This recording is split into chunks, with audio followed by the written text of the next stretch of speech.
Princess Anne. She may be the hardest working royal. But when it comes to her love life, she's far from a fairy tale princess. I'm not totally useless. I was quite well educated, one way and another. She said, I will marry the man I choose, no matter who he is or what he does. From intense press speculation. There was an awful lot of interest in who she was seeing and what this might mean for the monarchy. To a love triangle with the future queen. She doesn't seem concerned about etiquette from the palace's point of view. And public scandal for a very private princess. Divorce? Very much. Never been mentioned. Mark was having an affair of his own. He fathered an illegitimate child. Royal experts and insiders reveal how Anne's 7 love affairs show us what she's really like. In many ways, Anne was a trailblazer. Why did she choose these men? By his account, she was lonely, and he provided that companionship. And despite lies, affairs and divorce... I have no comment to make on the news report. How has Anne managed to keep her royal reputation intact? She is very shrewd. She knows how to keep information away from the press. Scandal, controversy, and romance. These are the loves of Anne's life.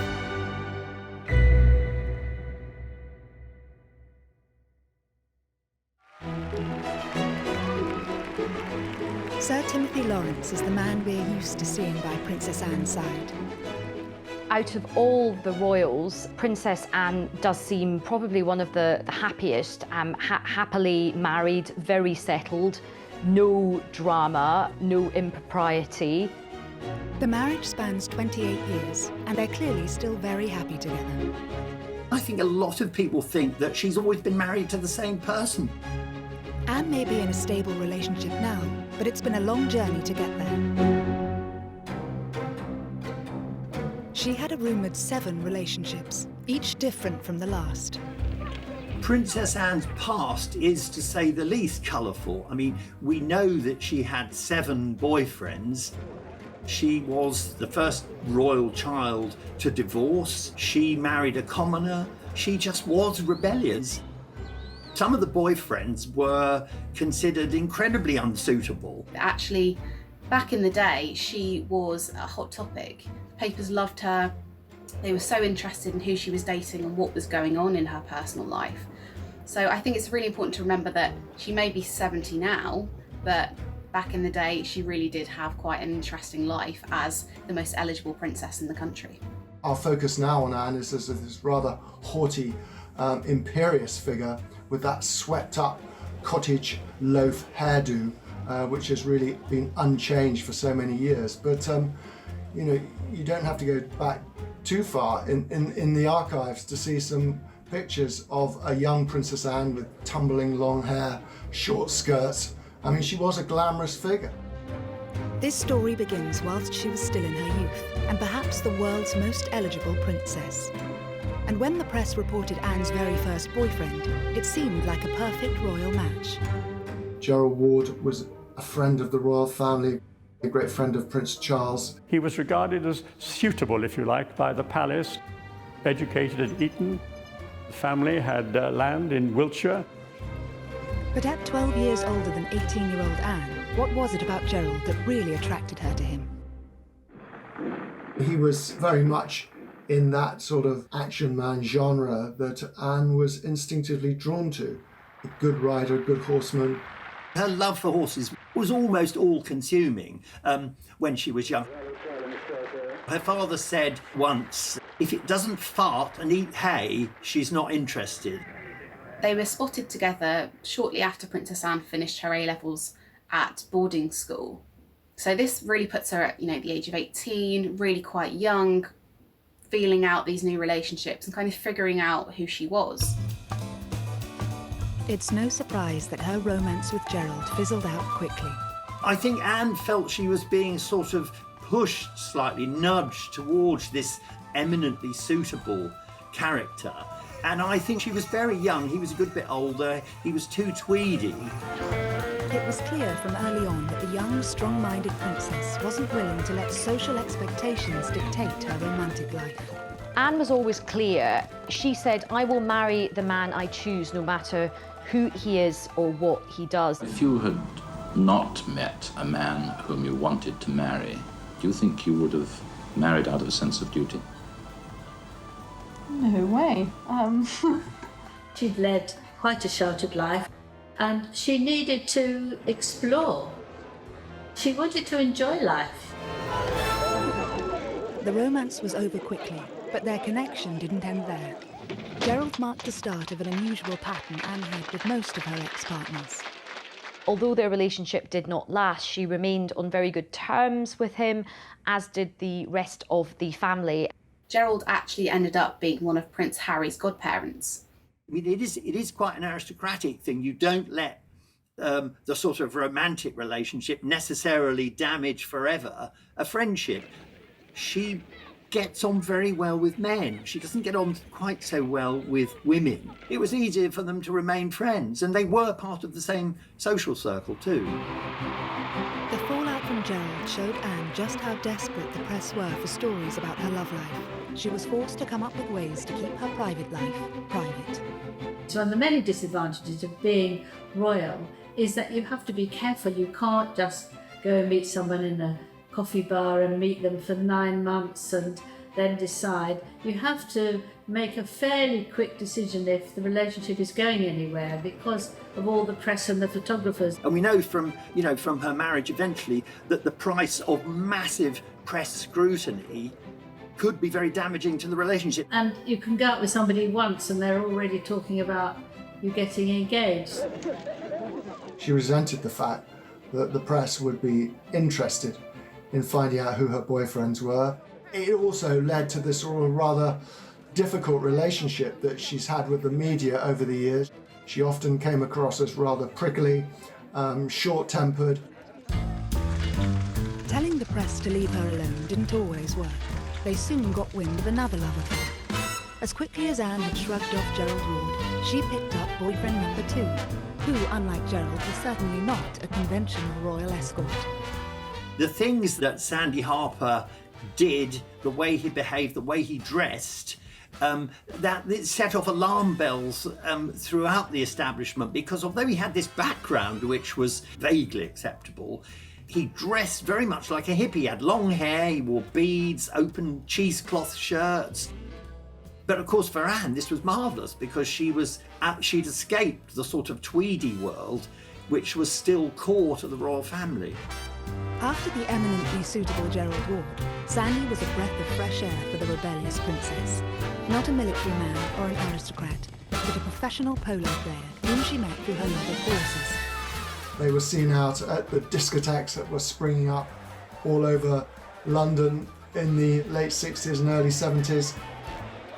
I think one of the most striking things about it is that after an evening out, it was often Princess Anne who drove them home afterwards.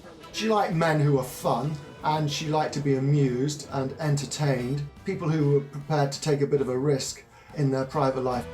The relationship told the world that Anne wasn't prepared to play by the royal rules.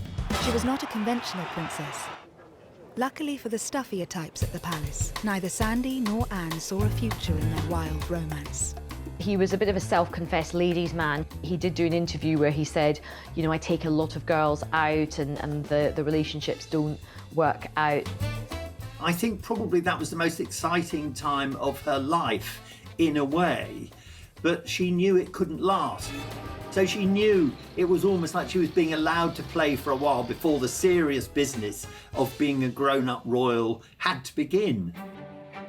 By age 20, speculation about Anne's love life was rife, and when rumoured boyfriend number 3 hit the headlines, it seemed Anne was open to becoming a grown-up royal. Richard Meade was another extremely accomplished horseman, and in fact one of our most decorated Olympians. His love of horses, that rivaled even hers, seems to have been a huge attraction for Anne. But unlike Sandy before him, Richard also had an understanding of her royal life. Meade was definitely part of that approved social set that it was okay for the royals to mix with because, you know, they knew his background, they knew his family. He was also quite discreet, which is obviously something that the royals really take quite seriously. And she really wouldn't have been interested in someone that fawned over her and her royal status. But I think for her, the main thing would have been someone that could deal with her no-nonsense attitude. Richard seemed to be the favourite for the princess's hand. I think there was a lot more talk about Richard Meade as a potential husband for Anne than there had been hitherto about anyone else. But Anne's own father had his doubts.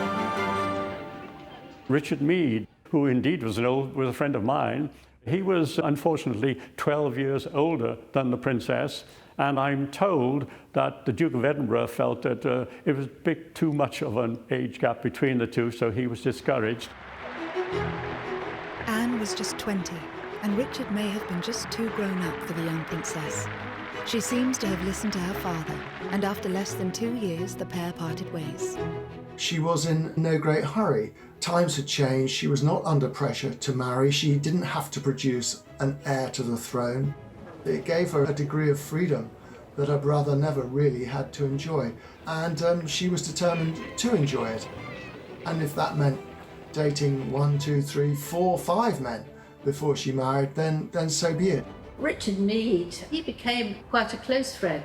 They could go on horse events together, and his children became very friendly with Prince William and Prince Harry. So she wasn't spiteful, she wasn't bitter. Anne's most risky romance has been under wraps for years, involving a complicated love quadrangle. The story that sent shockwaves through the royal circle remains largely untold. By age 20, Anne had met rumoured boyfriend number 4.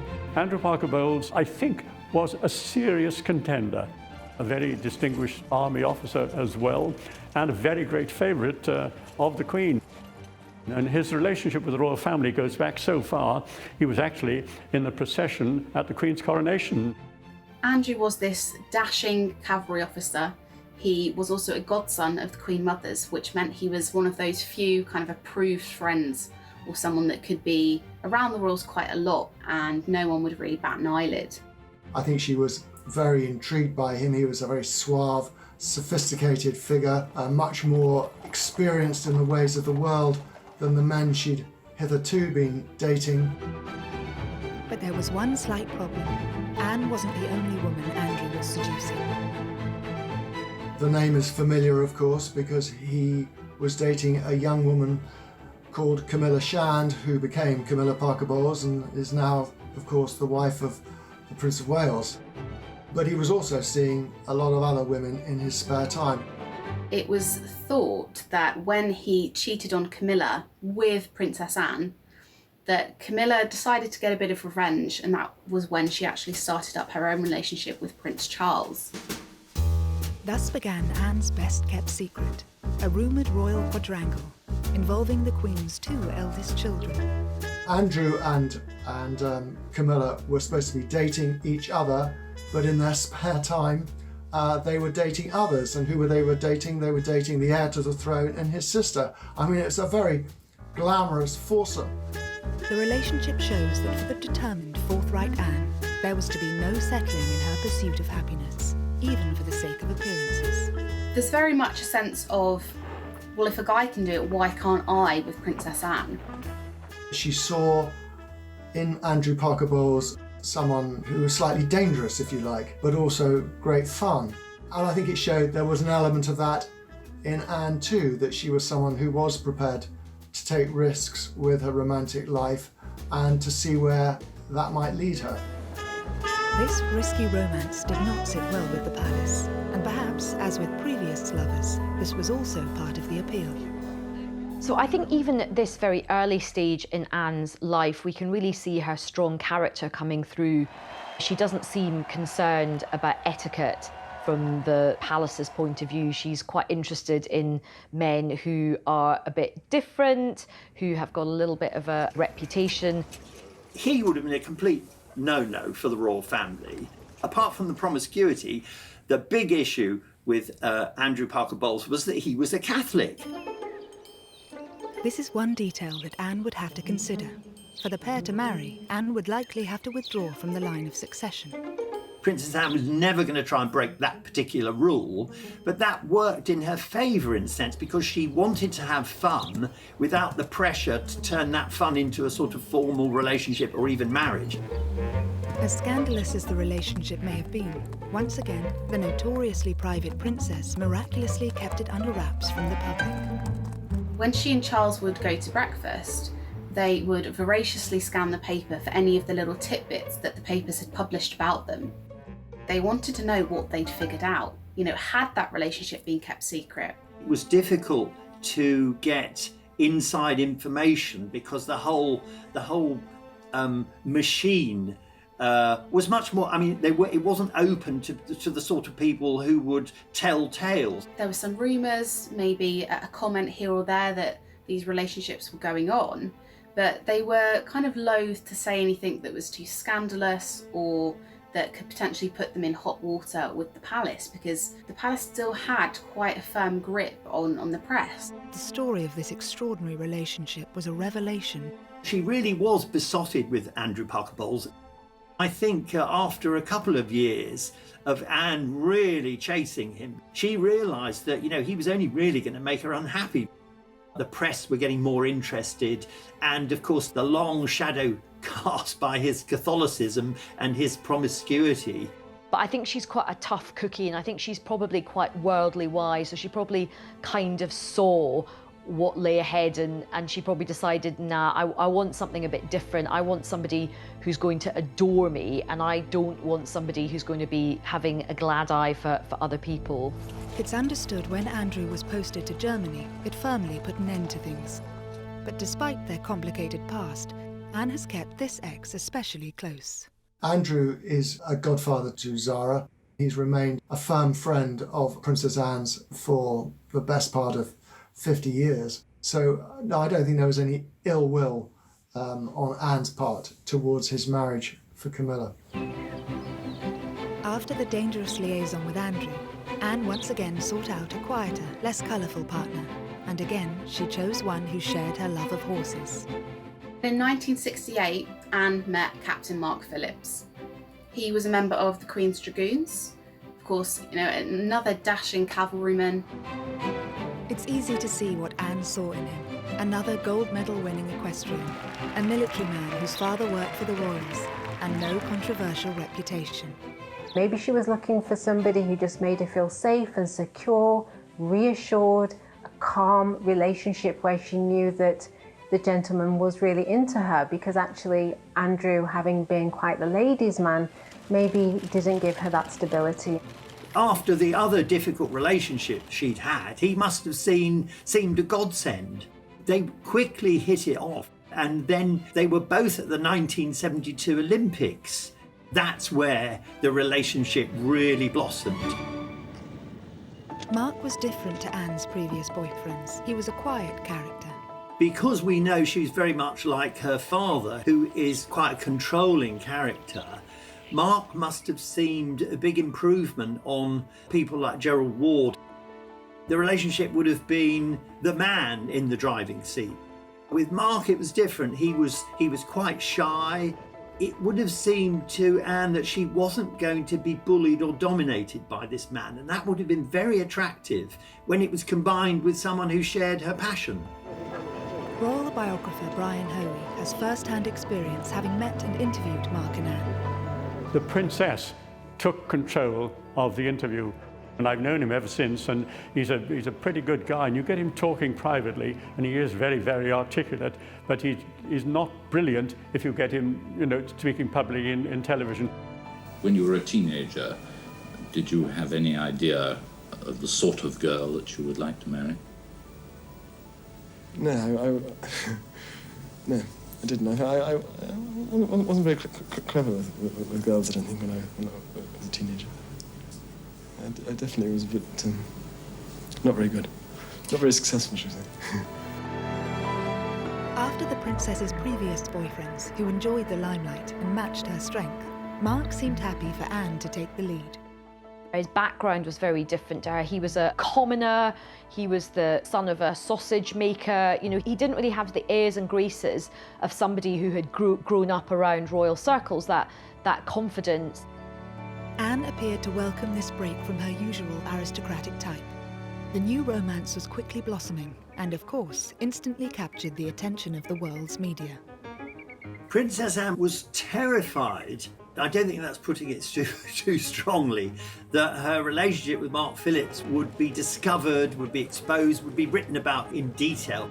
And I think the reason for that was that she knew that he was the one. She was always quite happy to lie to the press if it meant protecting her private life. One time Anne actually drove to the airport to pick Mark up when he was on leave from serving in Germany, and she admitted to wearing a wig to disguise herself. She tried so desperately to hide the relationship that she hid in a horse box on one occasion so as not to be spotted. Has it been a great strain keeping it secret and indeed keeping it away from people like ourselves?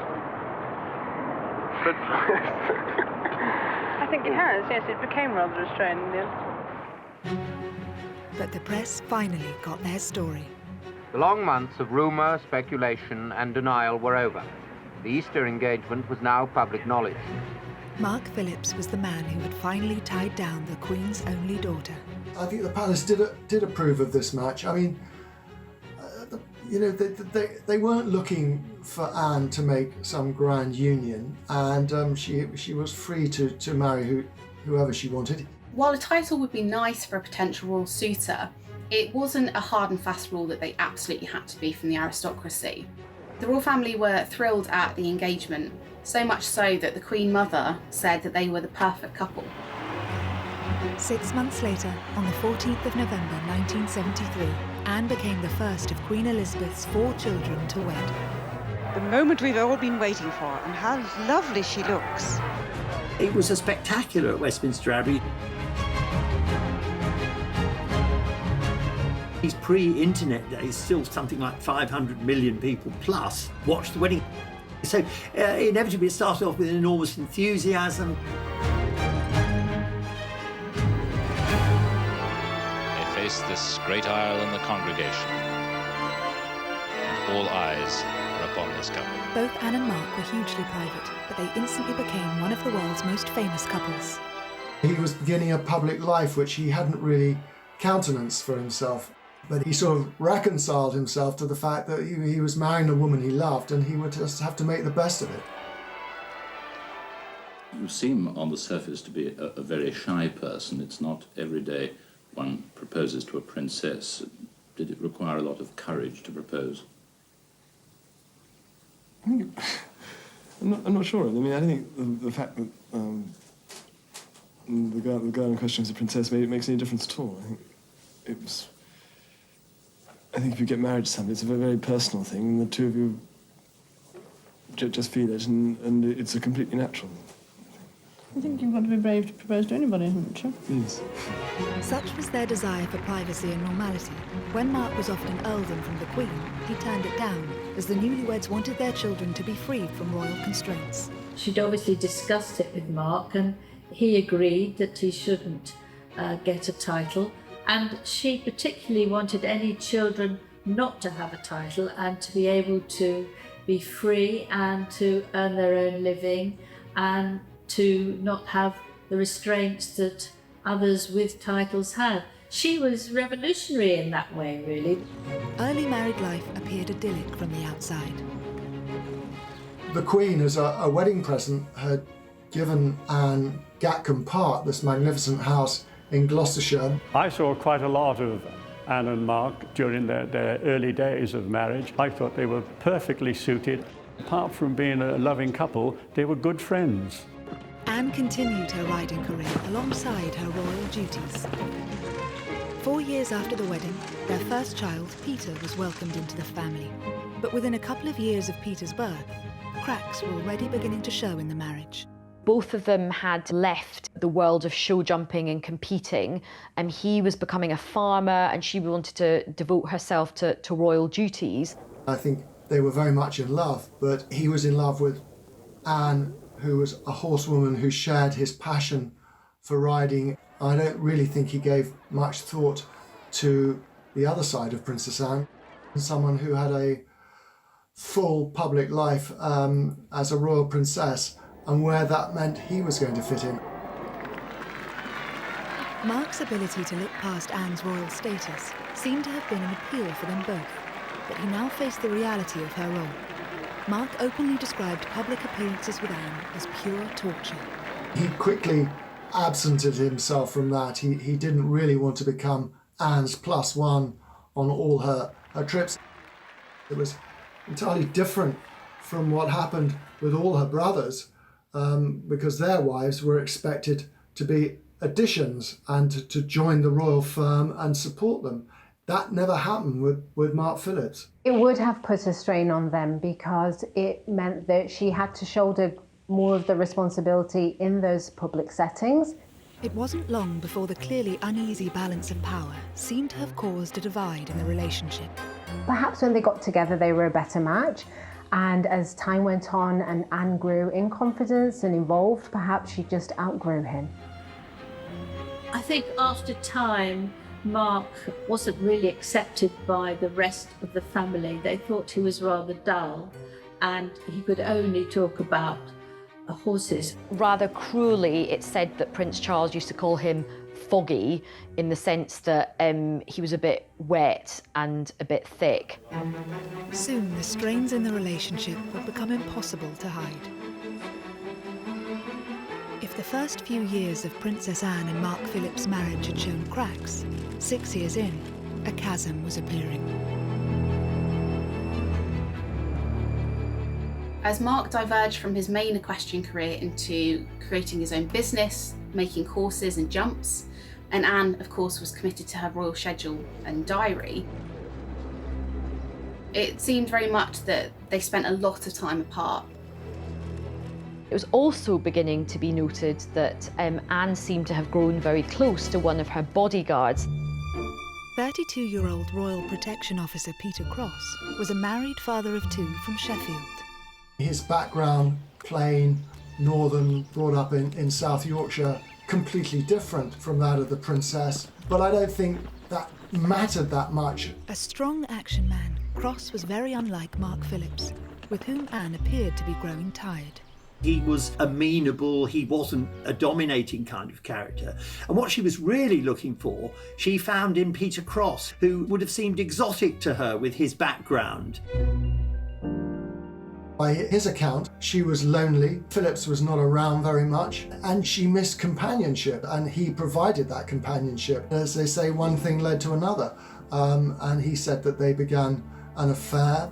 They would chat a lot on the back stairs of Gatcombe House, and Mr. Cross explains it that they were sitting there one day chatting, and he looked into her eyes and she looked into his eyes, and they clasped hands and they kissed. It's easy to forget that during the period when her marriage was failing, she was very vulnerable. I think she is very vulnerable. She found it extremely difficult to cope with not having a relationship with a man who was sympathetic to her, with whom she felt close. And Peter Cross filled that gap, which she desperately needed at that time. Photographs of Peter Cross and Anne from his time as her protection officer hint at their close relationship. Cross and Princess Anne do seem incredibly comfortable in each other's company, overly familiar for the role that they were in. You do get the impression that Anne was enjoying that attention, but also Cross was really quite distracted. He doesn't look like somebody who's there to protect her from a potential threat. He looks lost in the moment. He began to dress rather like the sort of tweedy, horsey people that Anne surrounded herself with. He wore tweed caps, moleskin trousers.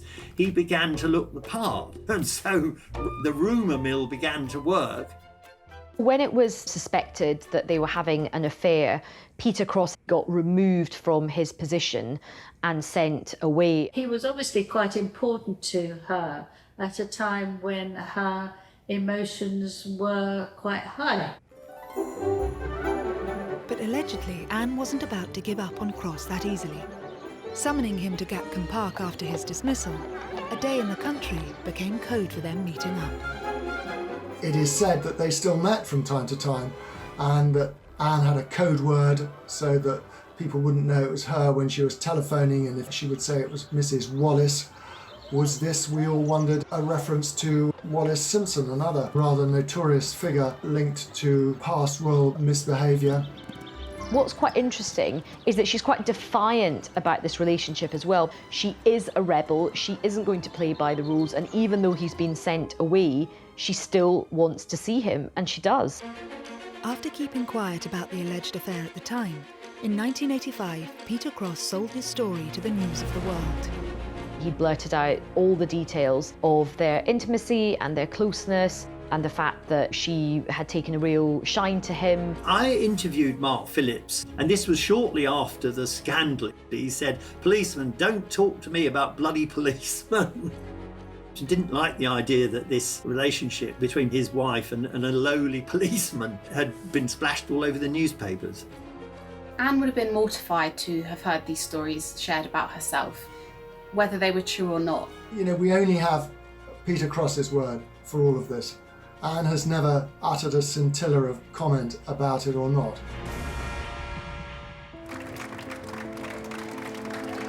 Anne's ability to remain tight-lipped about her private life may be one of the reasons why she escaped this scandal pretty much unscathed.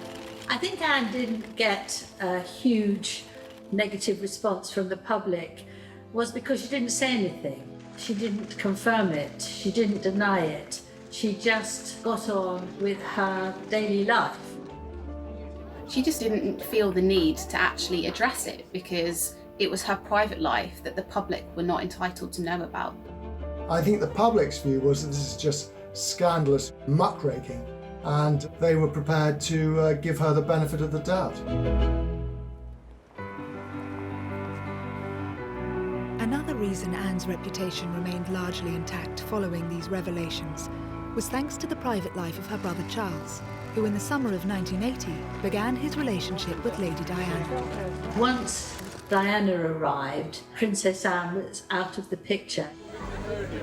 Here was this young, glamorous, shy, extraordinary young woman who we imagined was going to marry the heir to the throne after a very long time. It probably quite suited Anne in many ways that there was somebody to sort of deflect attention away from her.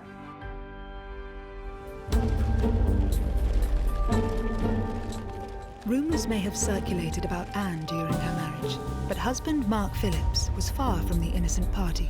Mark was linked to a number of women throughout the course of his marriage. All of these affairs were denied, but nonetheless, he was followed round by these rumours for a large part of his marriage. Mark Phillips was leading a fairly, how shall I put it, rackety life. He was going off around the world.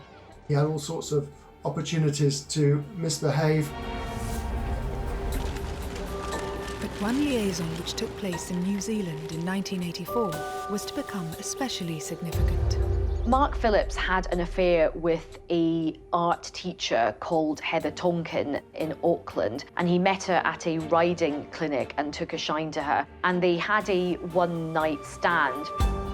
It is said that Mark Phillips left his boots outside his door to signal to Heather Tonkin which room he was staying in. This fling had serious consequences. Heather had fallen pregnant with Mark Phillips' secret love child. He tried to persuade her to have an abortion, which she wouldn't have, and then he denied that he was the daughter's father. It really was a huge potential scandal that the princess's husband had got this child on the other side of the world. But it would be another 7 years before this news broke. A theft exposing another secret would push the marriage even closer to breaking point. By 1989, Princess Anne's 16-year marriage to Captain Mark Phillips had been dogged by rumours of numerous infidelities on both sides, and the couple were now rarely seen in public together. Although still married, they were leading completely separate lives by then. Now a theft at Windsor Castle was about to spell the end of the marriage once and for all. But it would also allow Anne to finally settle with a man who'd make her truly happy. In 1989, a set of letters were actually handed to the Sun newspaper having been stolen from either Anne's office or her briefcase. The Sun, unusually, wouldn't publish their contents. Instead, they passed the letters on to Scotland Yard, and an investigation was launched to figure out exactly how these letters had been taken. I think also they were worried that they would get into trouble for doing anything else with material that had effectively been stolen from the royal family. The Sun, famously, is very pro the royal family. The Sun might not have published the letters, but they still got their story. Although the Sun newspaper hadn't published the content of the letters, it was known that they were affectionate. They used terms like darling, so it would have set tongues wagging that there was potentially something going on. With the rumour mill swirling, in a surprise move a week later, it was the palace who named the author of these letters. This is the man now known to have written the stolen letters to the Princess Royal, Commander Timothy Lawrence, equerry to the Queen. They issued a statement, but they denied that there was any inappropriate relationship. They were trying to suggest it was entirely innocent, but the Queen's daughter and the Queen's equerry, as a rule, don't tend to exchange letters. 34-year-old Tim Lawrence had joined the royal household from the Navy in 1986.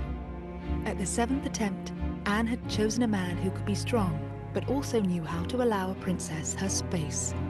His job as equerry was to accompany the Queen on her official engagements, and on unofficial engagements to sort of make himself useful in the background. I mean, one of his great skills apparently is mixing a very good martini.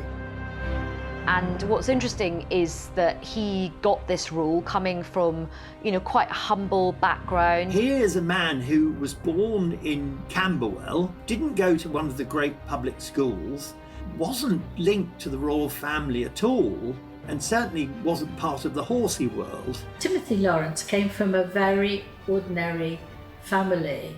He did very well at school, and he got a scholarship to go into the Navy, which was hard to get, and he absolutely found his comfort zone. He was promoted regularly and went up the line in the Navy.